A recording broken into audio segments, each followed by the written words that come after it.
تو وہ سوال کر سکتی ہیں. مائک نمبر 4 سے. ہیلو ڈاکٹر صاحب، میرا نام ہے روما گپتا اور میں گریجویٹ کر چکی ہوں. میرا سوال ہے کہ اگر ایک مسلم لڑکا اور ایک ہندو لڑکی شادی کرے اور اگر ایسا ہو کہ وہ مسلم لڑکا ہندو لڑکی کے گھر میں نماز پڑھے اور وہ ہندو لڑکی اس کے گھر میں جا کر پوجا بھی کرے، تو یہ کیا جائز ہے یا ناجائز ہے؟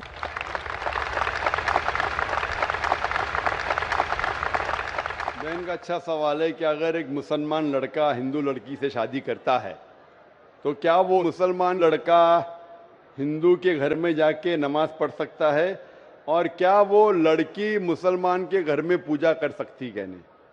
سب سے پہلے کچھ شرائط ہے ہر چیز کے. آپ اگر گاڑی رکھیں گے اور گاڑی کا ایک پہیہ رکھیں گے، سائیکل کا ایک پہیہ رکھیں گے، ٹریکٹر کا، تو گاڑی چلیں گی کیا؟ نہیں چلے گی. یا چاروں سائیکل کر دو یا چاروں ٹریکٹر کر دو. اسی لیے قرآن کی آیت ہے سورہ بقرہ کی سورہ نمبر 2 آیت نمبر 221 میں اللہ تعالیٰ فرماتے ہیں کہ آپ مشرکہ سے شادی نہیں کر سکتے جب تک وہ ایمان نہ لائے. مطلب جو غیر مسلم ہیں اور شرک کر رہی ہے اس سے آپ شادی نہیں کر سکتے جب تک وہ ایمان نہ لائے. اور ایک ایمان لانے والی عورت چاہے کتنی بھی بدصورت ہو وہ ایک مشرکہ سے بہتر ہے. اور آگے آیت کہتی ہے کہ لڑکیاں مشرک لڑکے سے شادی نہیں کر سکتی جب تک وہ ایمان نہ لائے. ایک مومن آدمی چاہے کتنا بھی بدصورت ہو وہ بہتر ہے بنسبت جو شرک کرتا ہے. اس کی وجہ یہ ہے کہ اسلام میں لکھا ہے کہ اگر آپ خدا کے علاوہ کسی کو اور پوچھتے ہیں، کسی اور کی عبادت کرتے ہیں، یہ سب سے بڑا گناہ ہے. اور اللہ تعالیٰ فرماتے ہیں سورہ نساء میں سورہ نمبر 4 آیت نمبر 48 میں اور سورہ نساء سورہ نمبر 4 آیت نمبر 116 میں کہ اللہ سبحانہ و تعالیٰ اگر چاہے تو کوئی بھی گناہ کو معاف کر سکتا ہے، لیکن شرک کو کبھی نہیں معاف کرے گا. اگر ایک انسان مشرک جیسا مر گیا تو اللہ تعالیٰ کبھی بھی اسے معاف نہیں کر سکتا، کیونکہ مشرک وہ شخص ہے جو شرک کرتا ہے.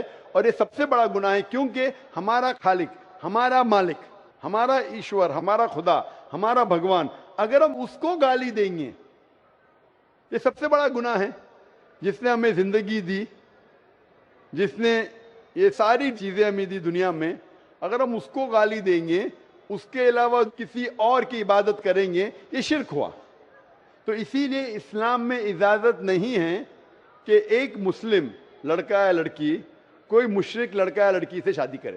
یہ اجازت نہیں ہے.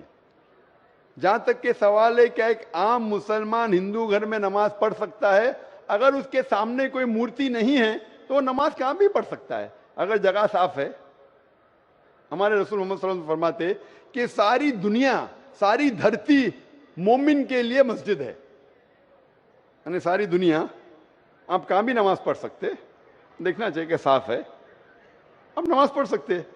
تو یہ آپ جا کے اگر ہندو کا گھر میں جاتے ہیں اور وہ صاف ہے، کوئی مورتی آگے نہیں ہے، تو نماز پڑھنے میں کوئی حرج نہیں ہے. ضروری نہیں ہے کہ آپ کو شادی کرنا چاہیے پھر آپ نماز پڑھ سکتے.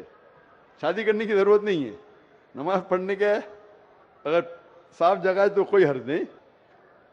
اسی لیے شادی کے لیے شرط ہے کہ دونوں کا ایمان ہو.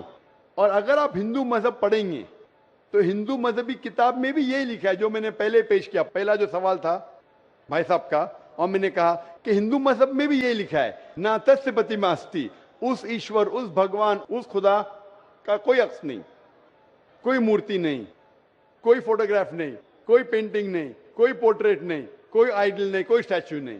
اگر یہ مان لے کہ کم از کم جو یکساں ہے ہندو اور اسلام کے مذہبی کتاب میں، کم از کم اس کے اوپر عمل کرے تو اکثر ہمارے مشکلات دور ہو جائیں گی. جو یکساں نہیں ہے اس کو کل ڈسکس کر سکتے. اور اگر آپ تحقیق کرتے ہندو مذہب کی کتاب پڑھتے اور اسلام مذہب کی کتاب پڑھتے، دونوں میں لکھا ہے خدا ایک ہے، دونوں میں لکھا ہے خدا کا کوئی عکس نہیں ہے، دونوں میں لکھا ہے کہ خدا کا کوئی بت نہیں ہے، دونوں میں لکھا ہے کہ خدا کے علاوہ کسی اور کی عبادت نہیں کرنا چاہیے. دونوں میں لکھا ہے کہ آخری پیغمبر محمد صلی اللہ علیہ وسلم میں دونوں میں لکھا ہے کہ شراب نہیں پینا چاہیے. میں حوالے دے سکتا ہوں اور میں تقریر ایک دیا ہوں, similarities between Islam and Hinduism. اسلام اور ہندوازم میں یکسانیت دونوں کتاب میں. آپ اگر پڑھیں گے قرآن مجید میں سورہ مائدہ سورہ 5 آیت نمبر 90 میں لکھا ہے کہ شراب پینا حرام ہے. اب Manusmriti chapter number 9 verse number 225 پڑھیں گے, اس میں لکھا ہے کہ شراب پینا حرام ہے. قرآن میں لکھے سورہ مائدہ سورہ نمبر 5 آیت نمبر 3, سورہ بقرہ سورہ نمبر 2 آیت نمبر 173, سورہ انعام سورہ نمبر 6 آیت نمبر 145 اور سورہ نحل چیپٹر 16 ورس 115 میں حرمت علیکم المیتۃ والدم ولحم الخنزیر وما اہل لغیر اللہ بھی.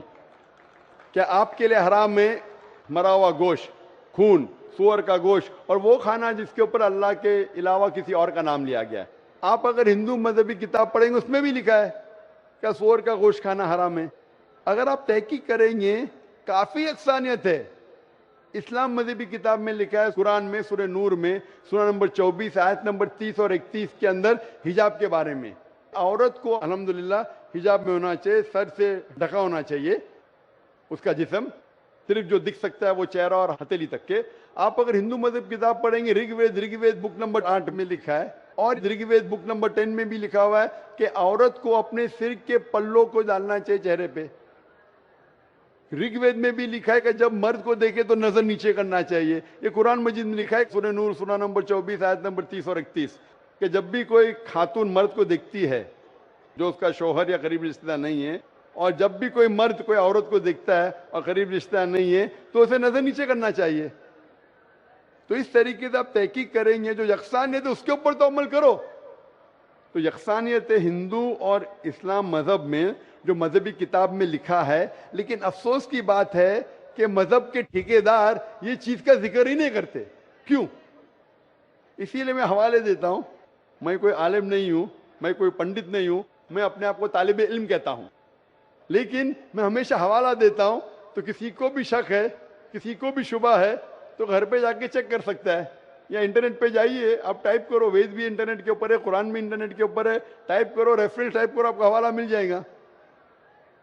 تو اسی لیے گاڑی چلنے کے لیے دونوں کا جو رولز اینڈ ریگولیشن ہے وہی ہونا چاہیے. اسی لیے دونوں لوگ مومن ہونا ضروری ہے. Hope that answers the question. اب ہم سوال کرنے کا موقع دیتے ہیں اس